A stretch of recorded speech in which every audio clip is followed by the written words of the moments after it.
0.5%, in line with efforts to tame soaring inflation amid a host of geopolitical uncertainties. Overseas shipments of Korea's ICT products has hit a fresh high for the month of March, jumping by more than 33% on year to record over $23 billion. Russia has threatened to target command centers in the capital of Kyiv, accusing Ukrainian authorities of plotting an attack on Russian territory. It's good to have you with us. You're watching the Daily Report for Thursday, April 14th here in Korea. I'm Min Sun-hee. As part of its campaign to curb the cost of living, the Bank of Korea has raised its benchmark interest rate to 1.5%. Our Kim Sang-min has the top story. South Korea's central bank called for another rate raise amid growing global inflationary pressure. The Bank of Korea on Thursday hiked its key interest rate to 1.5%, up 25 basis points. This marks the fourth rate raise since the BOK slashed its rate to a record low of 0.5% in 2020 due to virus woes. Now, the rate stands even higher than what it was right before the pandemic, when it was 1.25%. The central bank's decision comes amid increasing consumer prices, largely affected by global inflationary pressure.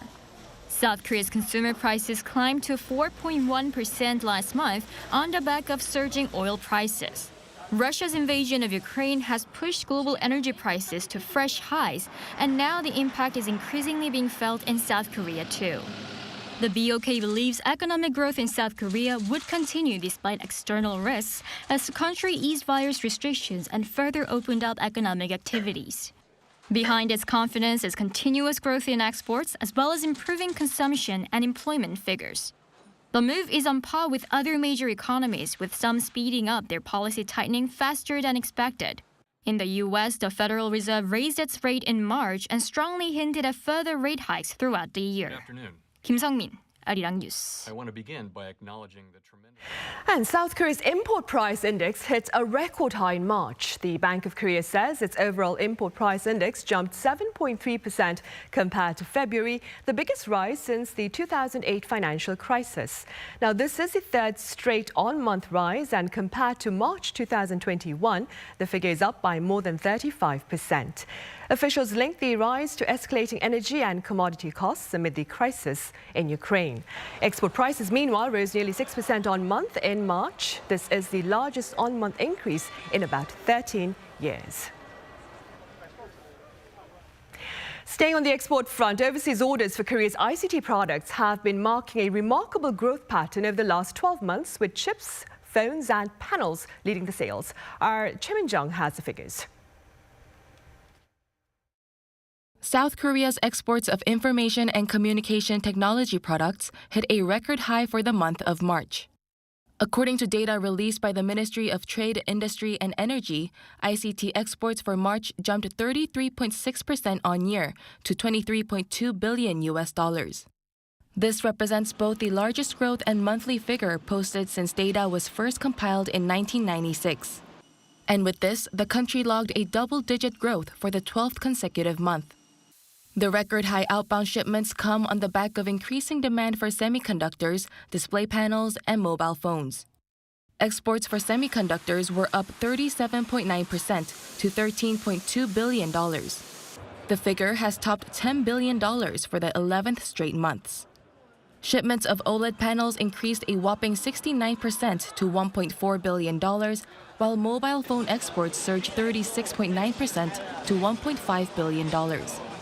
By destination, China was the biggest importer, accounting for $10.5 billion, followed by Vietnam with $3.5 billion and the U.S. with $2.8 billion. Meanwhile, South Korea's inbound shipments of ICT products amounted to $12.8 billion in March, leaving a trade surplus of more than $10 billion. Choi Min-jung, Arirang News. In other news, Korea's future demographic profile shows a dramatic decline in population by the year 2040. Our Kim Hyun-sung has the projected portrait. Statistics Korea on Thursday reported its population projections for 2040. It expects the South Korean population to shrink by about 1 million people. The population stood at about 51.8 million in 2020. But in 2040, it's likely that there will be a little over 50 million people in South Korea. The share of the working age population will also see a dramatic drop. In 2020, 71.5% of the population were aged between 15 and 64. But by 2040, that number will dwindle to about 55.7%. And the proportion of the population who are elderly will almost triple, from 4.9% in 2020 to 12.5% in 2040. Despite the falling population overall, the elderly population will increase by almost 5 million. And pressure will grow for the working population to support them. There will be an average of 180,000 more deaths than births each year during the 5 years leading up to 2040. Foreigners are expected to take up a bigger part of the population in the future. In 2020, around 3.3% of the people living in South Korea were foreigners. But in 2040, that share is expected to grow to 4.3%. And the number of foreigners who change their nationality and become Korean may also double by 2040. Kim Hyun-sung, Arirang News. On the pandemic front, South Korea has recorded a further retreat in COVID-19 infections. A total of 140,443 new cases have been counted over the past 24 hours.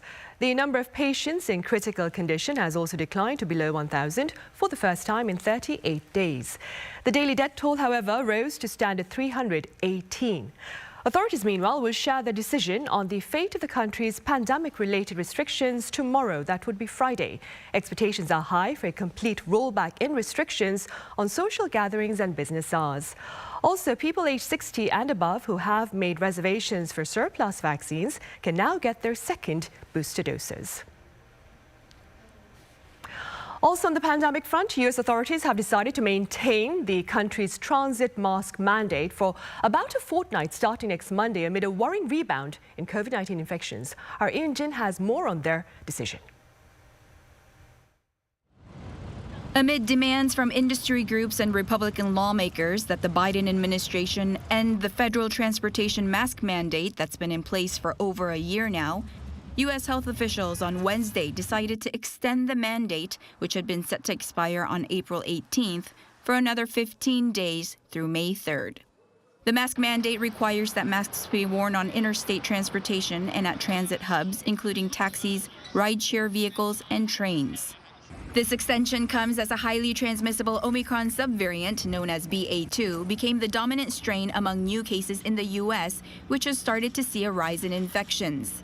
As of Tuesday, the U.S. was averaging more than 31,000 new cases a day, an 8% increase over the last 2 weeks.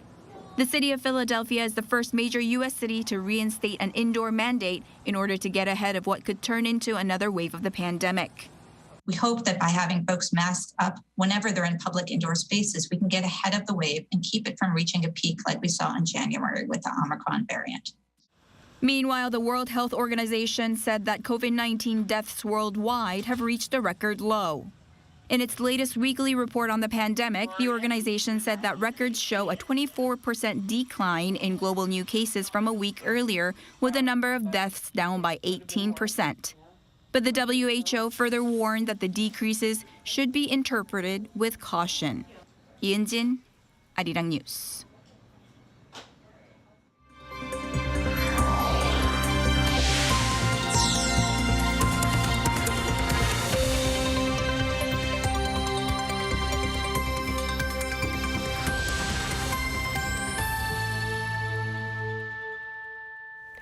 President-elect Yoon Suk-yeol has made additional cabinet nominations. His top delegate to the U.S. last week, Park Jin, has been tapped for the post of foreign minister, while former ambassador to China, Kwon has been named as unification minister. Our Kim Do-yeon reports. The second round of President-elect Yoon Suk-yeol's ministerial nominations were as speculated. This includes Park Jin for Foreign Affairs Minister, having appointed him as the head of the delegation that went to Washington for policy talks.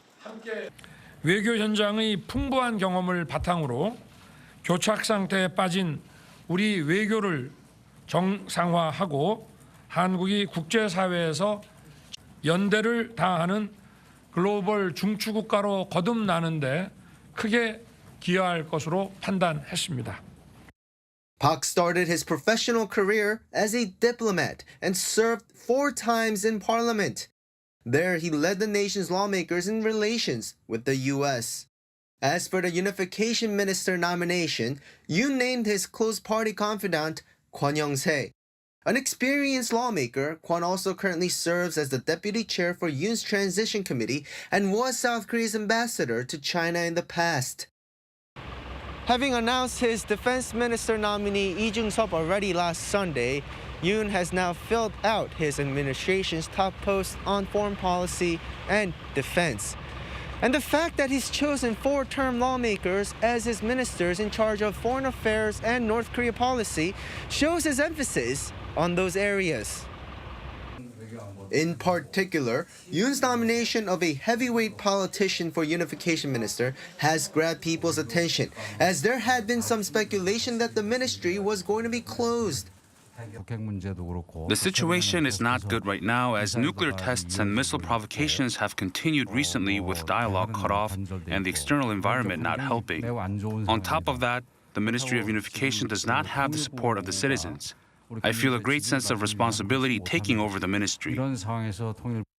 Other nominations include Kim In-chul as Education Minister, who will also serve as Vice Minister for Social Affairs.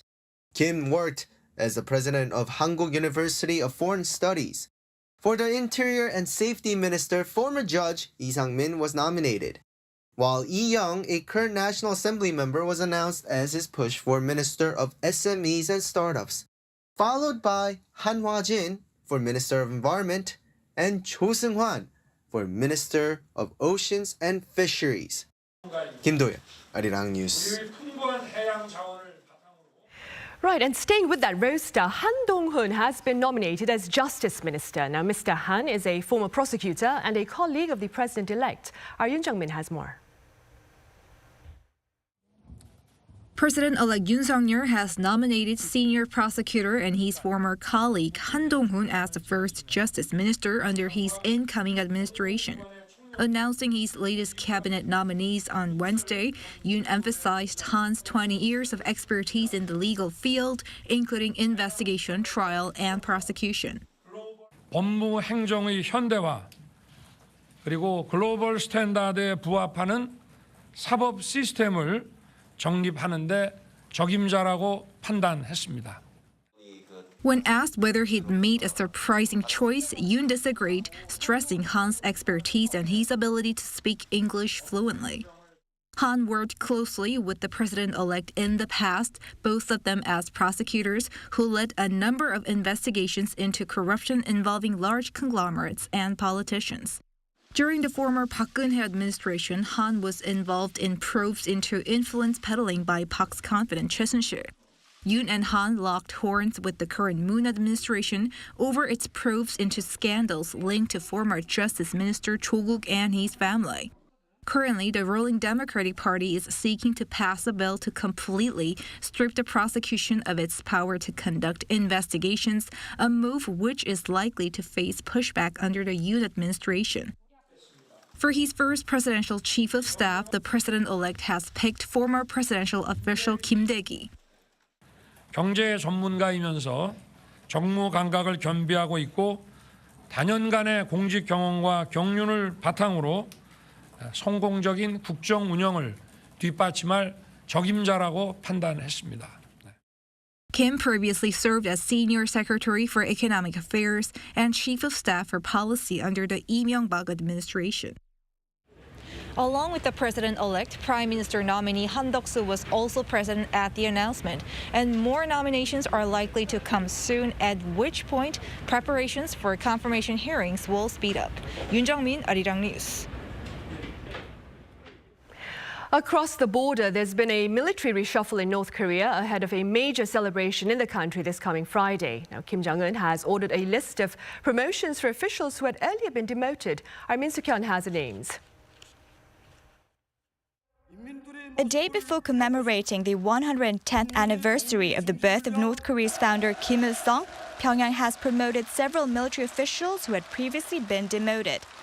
At the order of leader Kim Jong-un, 6 North Korean military officers were promoted to the rank of 4-star general. This includes former Defense Minister Kim Jong-kwon, who had been demoted to a 3-star rank in a military reshuffle last year. North Korean Navy Commander Kim Myung-sik and former Air and Anti-Air Force Commander Kim Kwon were also among the other officials to be promoted. With the exception of Oh Il-jung and Kang Sun-nam, the remaining 4 had previously served as generals. Thursday's announcement also includes a full list of newly appointed 3-star, 2-star, and 1-star officers. The move apparently is aimed at strengthening the unity of its military amid high regional tensions. The state-run Korean Central Broadcasting Station reported that Kim Jong-un expressed his firm belief in the officers, hoping they would fully discharge their duties and remain loyal to the regime under the leadership of the Central Committee of the ruling Workers' Party of Korea. Ahead of the late founder's birth anniversary scheduled for this Friday, Kim Jong-un also attended a ceremony to celebrate the completion of residential apartments in Pyeongyang.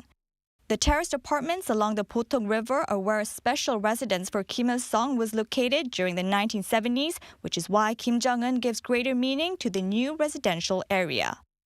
Min Suk-yeol, Arirang News. North Korea, meanwhile, could double its supply of nuclear warheads by the year 2040, so says an expert from the state-run Korea Institute for Defense Analyses who took part in a security forum held in Seoul. It's estimated the regime currently has around 40 to 50 warheads. The expert called for countermeasures like drone strikes or cyber attacks to disable such weapons. And against that backdrop, the nominee for unification minister here in South Korea has pledged to engage in meaningful diplomacy with North Korea. At the Ministries' Office of Inter-Korean Dialogue in Seoul on this Thursday, 4-term lawmaker Kwon shared his intentions to call on the regime to return to talks. Although I can't do everything on my own, I'll try to at least lay the foundation for the incoming administration to create momentum towards new dialogue with the North and meaningful improvements in the bilateral relationship. Groundbreaking improvements, hopefully. However, he also highlighted the need for North Korea to surrender its nuclear ambitions to allow for productive inter-Korean ties.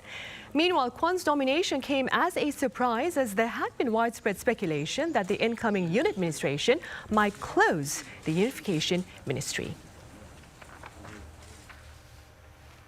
Kremlin has warned of a potential attack on Kyiv's command centers, claiming there are indications that Ukraine is planning to, quote, strike Russian territory. Our Kim Hyo-sun reports. Russia warns that it will target Ukraine's command center located in the country's capital city if its facilities are destroyed by Ukrainian forces. Russia's defense ministry, according to the country's TASS news agency, said it has spotted signs of Ukrainian forces preparing to attack Russian territory. The comments come as the military has also confirmed that over 1,000 Ukrainian Marines defending the city of Mariupol have surrendered. The city has been encircled by Russian troops for weeks now and has witnessed the fiercest fighting since Moscow's invasion of Ukraine in February. Moscow added that Mariupol's port is now under full control of Russian forces. Following the news, Ukraine's defense ministry said it had no information about the surrender. Against its backdrop, the Biden administration announced an additional $800 million in military aid to Ukraine. The United States has now committed more than $3.2 billion in security assistance to Ukraine since the beginning of the Biden administration, including approximately $2.6 billion since the beginning of their unprovoked invasion on February 24th. Washington also vowed that it will continue to work with its allies and partners and utilize all available tools to support Ukraine's armed forces in the face of Russian aggression. In related news, Germany says it will be delivering more arms to Ukraine. Speaking on a radio program on Wednesday, German Chancellor Olaf Scholz stressed that his country has delivered and will deliver more weapons. Separately, Ukrainian President Volodymyr Zelensky issued another appeal for the West to send more weapons to his country. Kim Hyo-sun, Arirang News.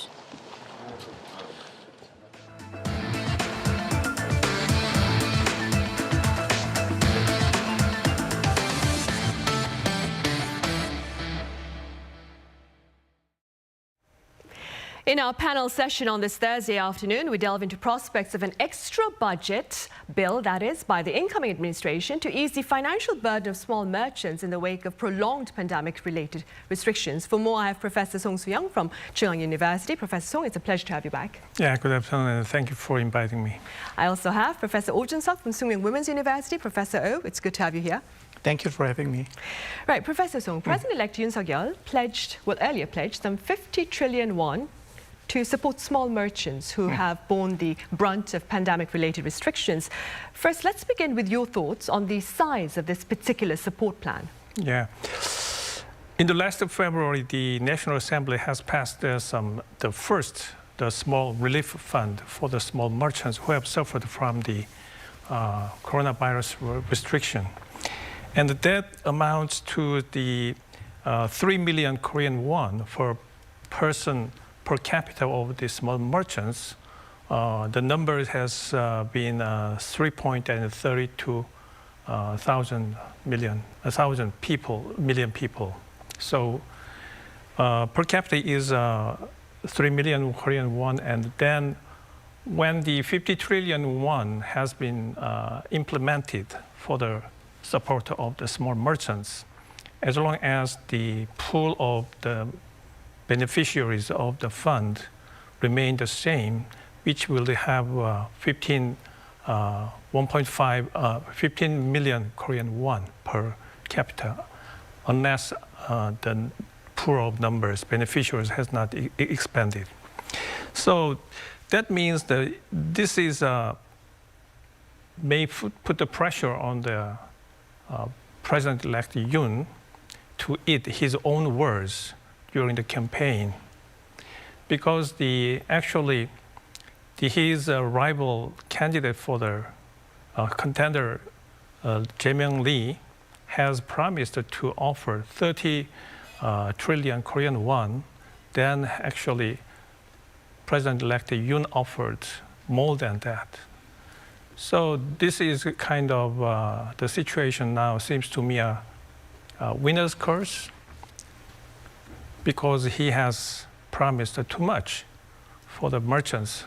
That might put the pressure on the small merchants, even though they have suffered so much from the restriction on the business in the wake of the coronavirus. Right. And Professor Oh, the concern actually is that the creation of yet another budget bill will aggravate the country's inflation. What are your thoughts?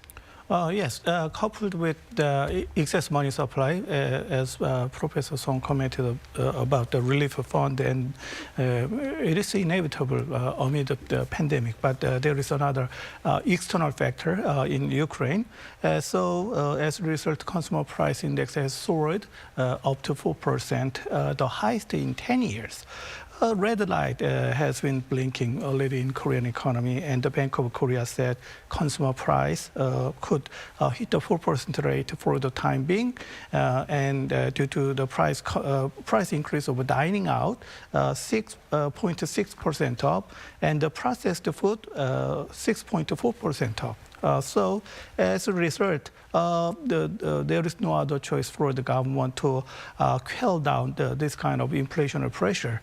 But recently, Mr. Chu Kyung-ho, nominee finance minister, said he will put top priority on stabilizing the prices. But his seemingly contradictory plan for the spending, as you mentioned, that additional 50 trillion won supplementary budget to stimulate the economy. It seems like injecting fuel into an economic engine. But I think that this time it might be a different plan for some different sectors of the economy. I suppose it would be unavoidable to boost up the economy in spite of the inflation pressure at this moment. Going back to the normal and then return to the normal business cycle is very critical at this moment. But I want to stress, other than just the interest rate hike and then curbing down the inflation rate, what remains at this policy challenge is real estate market.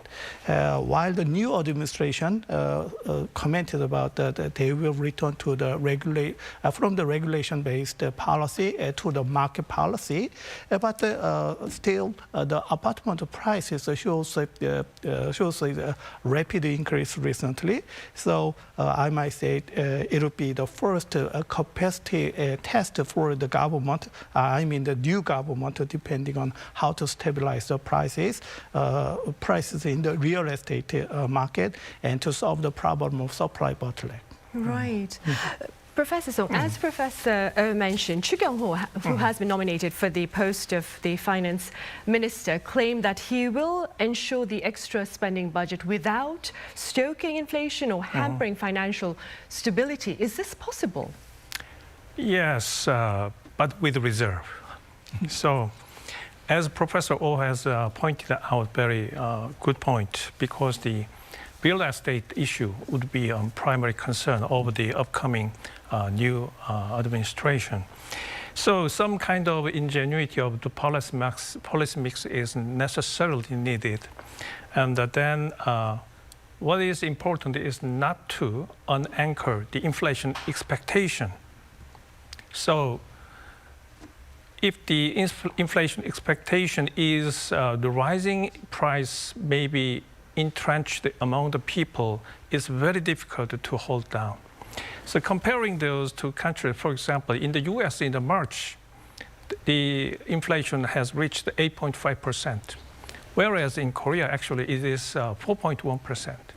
So relatively, even though the inflation fearmonger in Korea, academics and in the politics they have concerned, and some media has emphasized the inflation pressure too much. So that could help.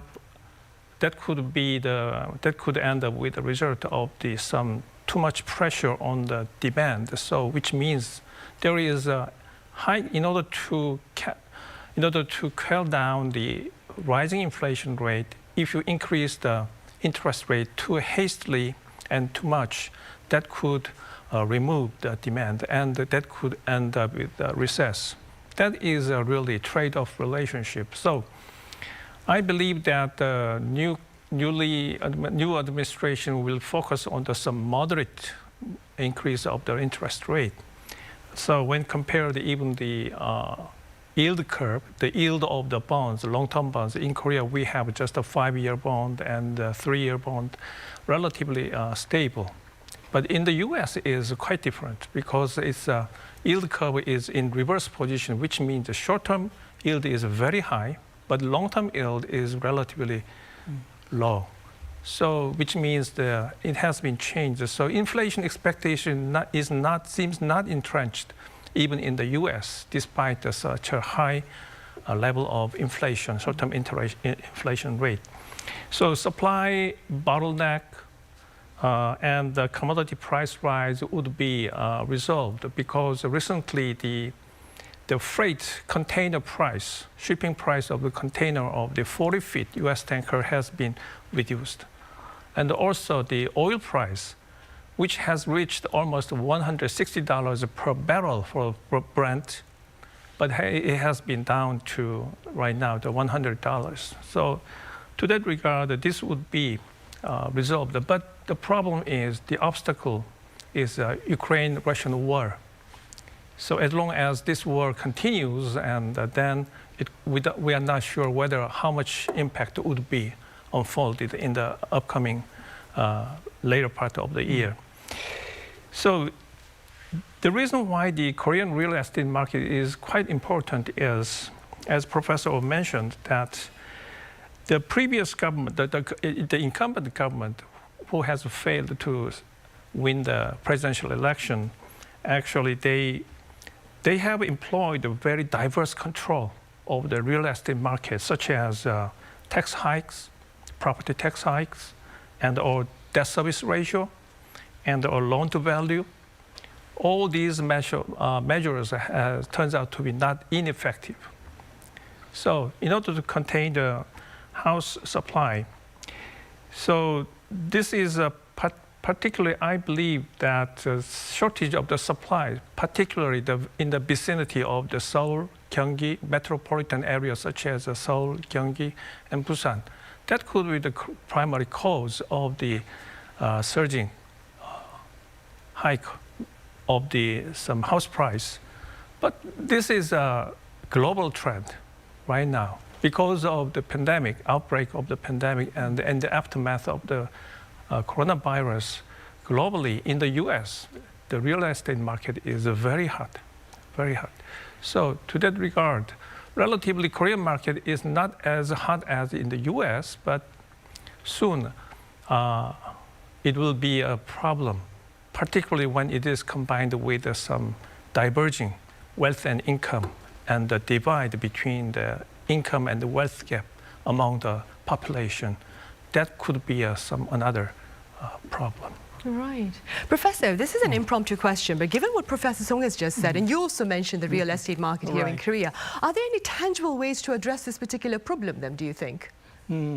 At this moment, the most tangible problem, as Professor Song commented about, I agree that the real tangible problem might be the supply problem in the real market. So supply bottleneck, supply disruption, nobody knows where the effect goes on. So when you're talking about the inflationary measures, it is very simple. According to textbook, it's very simple. Just as a step one, the tightening the money supply, and as a step two, interest rate hike. There are two options. One is a small step, and the other one is a big step. Small step means by 25 basis point. As today, the Bank of Korea raised the interest rate from 1.25 to 1.5. It is 25 basis point, a small step. And then relatively, when you say the big step, it is 50 basis point in worst cases. But as Professor Song commented about the volatility in the real estate market and the goods market, supply matters. Supply disruption cannot be solved as long as this kind of supply disruption risk continues in the market. Then the inflationary pressure might be highly volatile and then amplified after. Right. Professor Song, as you mentioned, in theory, inflation can be tackled by reducing spending and by perhaps raising interest rates. But in practice, this particular measure would perhaps, like you said, substantially slow the economy. Right. That being said, do you suppose the Bank of Korea should perhaps hold back on raising interest rates in the near future? Because it did raise it today, like Professor Yeah, for the said. time being, today, as is announced, that 1.5% is base rate has been determined, and the moderate interest rate. But the process which drives the real estate price problem spillover effect over the other sectors of economy is coming from other sources. The reason is, as I mentioned earlier, what is important factor is the divide of the wealth and income gap. So the vicious, even despite some moderate interest rate hike, what affects the economy is some vicious spiral effect of the rising interest rate, particularly combined with the rising house price, can be really amplified due to the widening gap of the income and gap. The reason is because the middle class and the low income people, as long as the house price increased, they prefer jeonse in Korea or rental house in the US. Therefore, the demand for rental and the jeonse would be increased. Then it turns out to be the high demand of the rental house and the jeonse house means that the price of rental fee and the jeonse could be most likely to be increased a little bit. Then house investment turns out to be a really attractive and lucrative prey for the rich people and the speculators in the house market. That's why the incumbent administration has been concerned about the role of the speculators. So this matters particularly when the divide between the income and wealth is large. Therefore, what I would like to suggest the new administration would be they have to take care of, they have to combine every possible policy mix to satisfy and to nullify the spillover effect of the real estate high price over the other sectors. Once it is not controlled, then as long as the inflation expectation or house price expectation has been unanchored, then it could cause a really serious problem of the bubble and bust. So that is really bad for the Korean economy. I see. Professor, simply speaking, when there is a problem, we seek to identify the problem and then address its negative impact. Having said that, what do you suppose is really driving Korea's inflation? Is it just the speculation, the housing market, or is it the volatile global oil market, or perhaps even the supply chain disruptions? Complex all of them together? All together. But let's simply speaking, there are two types of inflation. One is the cost comes from the supply side, and the other one is from the demand side. The main driver of Korean inflation comes from the supply side. This is called cost push inflation. Just because the cost of production increases, as a result, the level of production lowered, and then definitely investment will be delayed. And then what about the employment? Employment and then consumption will be shrunk. This is the situation Korea have to face and then have to struggle for the time being. And then as a way to get out of it, what the people think, and then people select a strategy. When the interest rate is too low, they resort to a strategic debt financing. It is a financial terminology, but it is very simple. Making money and then making a real estate fund from the bank by borrowing or by maximizing a home loan. And then they will change all their money into the real estate. So as Professor Song commented about repeatedly, the bone of contention at this moment is the real estate market, and then how to cut down the rippling effect of the fluctuations of real estate market. It is an inflection point for the new government, whether the government got a dominant power or not at this moment.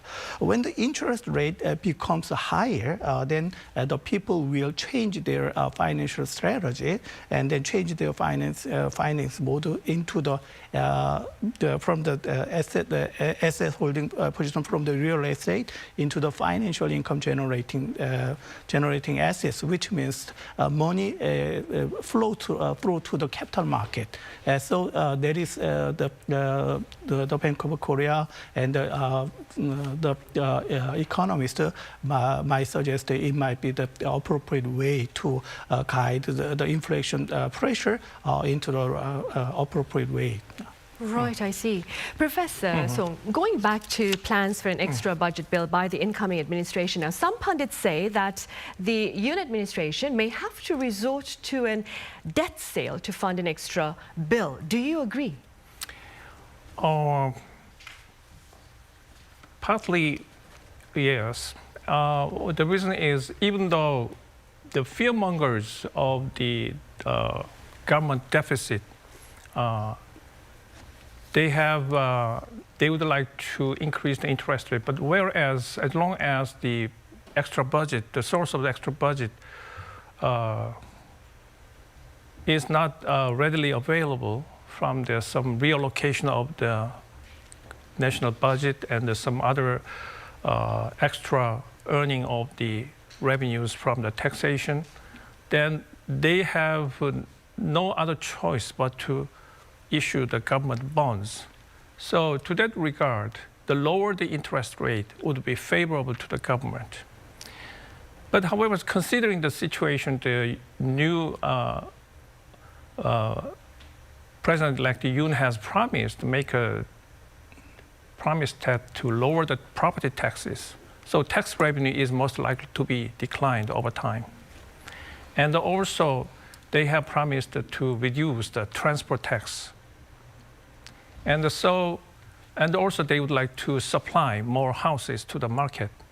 Then what is expected in the house market and the economy is like really the house market is a very lucrative investment field for the wealthy people. So this could cause, as I mentioned earlier, the vicious spiral to occur within the economy. And as a way to avoid that, the government issued the government bonds. So I think that is an option because the current fiscal deficit of the Korean economy against the GDP is just 50%, which is quite a half of the OECD average, which is 98%. Of course, the economy is on the verge of the recess because of the Ukraine and the Russian war and some other factors.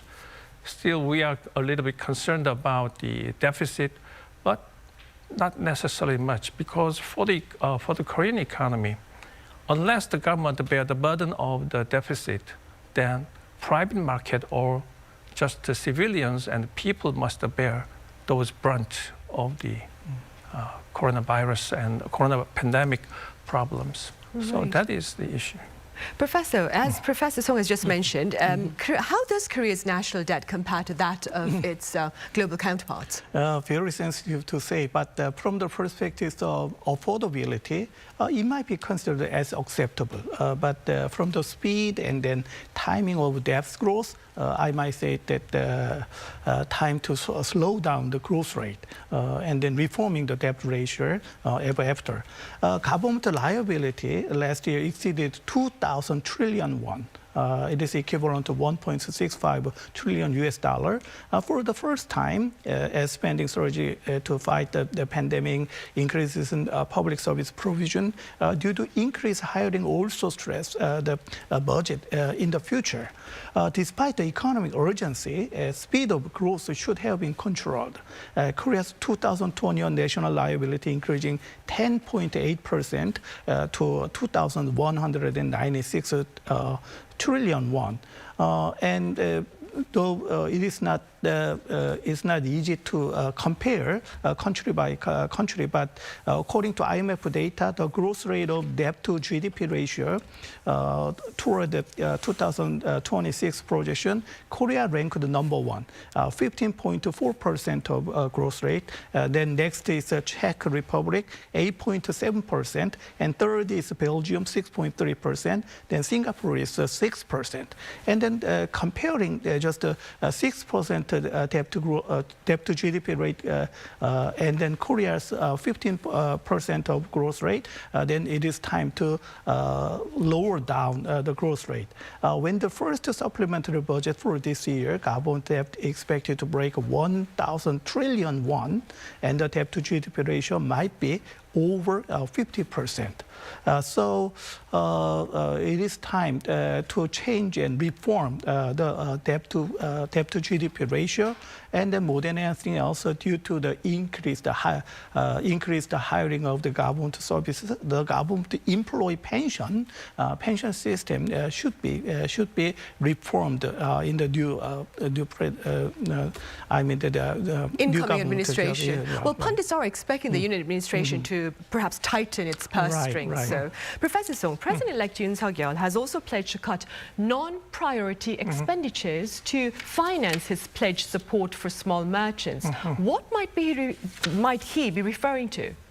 Yeah, under the outgoing administration, President Moon Jae-in has promised to start the Korean New Deal, which comprised the three prongs, which was a digital New Deal, the other one is a Green New Deal, and the final is a human or welfare New Deal.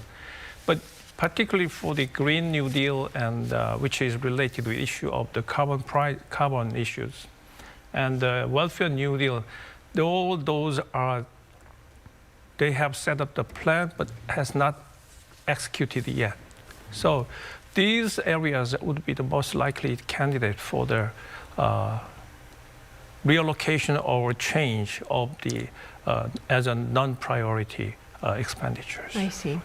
All right, Professor Song, as always, thank you very much for your time and your thoughts today. Professor Oh, thank you very much for your insights. Thank you.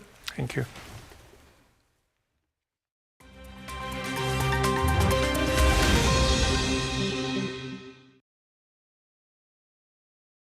Let's take a look at what's going on in the world now. In an update on the New York subway shooting incident, authorities announced today the arrest of a suspect in connection to the case. 62-year-old Frank James was apprehended in Manhattan's East Village after being spotted by bystanders and now faces several charges, including a federal charge for attacks on mass transit.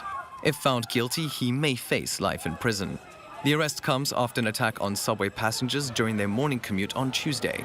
James is alleged to have launched a smoke grenade and opened fire on commuters, resulting in over 20 injuries, 10 of them gunshot wounds.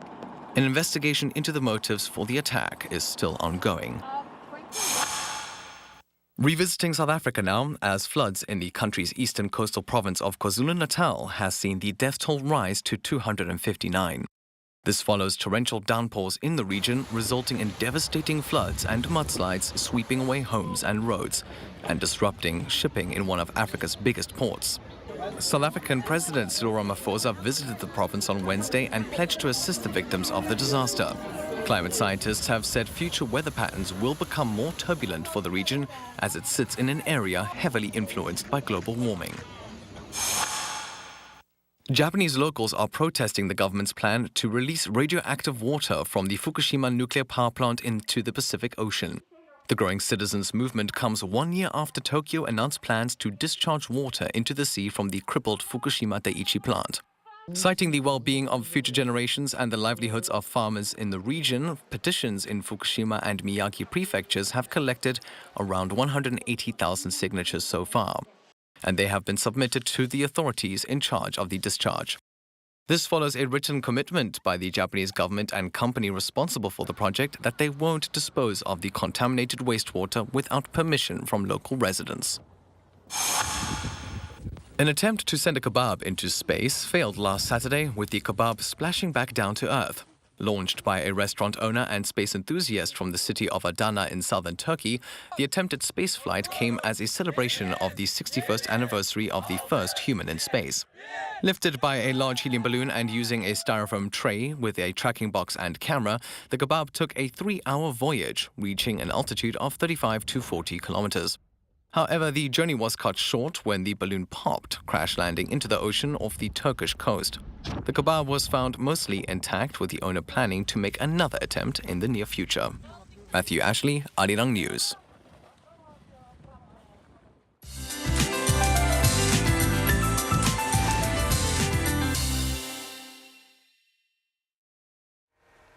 Good Thursday afternoon. Spring rain completely cleared the air and provided some moisture. We don't have to be concerned about dust or fire, at least for today. So we are seeing scattered showers across the country, and the rain will continue on Jeju until tonight. So central areas are seeing 5 to 10 millimeters and Jeju up to 40 millimeters. Now the main focus for today is strong wind. Gusts as high as 70 kilometers per hour at their peak, hitting Jeju very hard, which is strong enough to make street furniture fly around. Please be extra careful if you're out and about. And other regions will be affected by strong wind too, up to 55 kilometers per hour. The rain tapered off in most regions with overcast skies. Even if high temperatures are slightly warmer than yesterday, it's still chilly in the afternoon. So Seoul will be reaching 16 degrees Celsius and Daegu 14 and Gyeongju 11 degrees. Skies will brighten up again from tomorrow afternoon, but we're not expecting any unusually high temperatures for the time being, as a cold air mass is expanding across the country. Now let's take a look at worldwide weather conditions.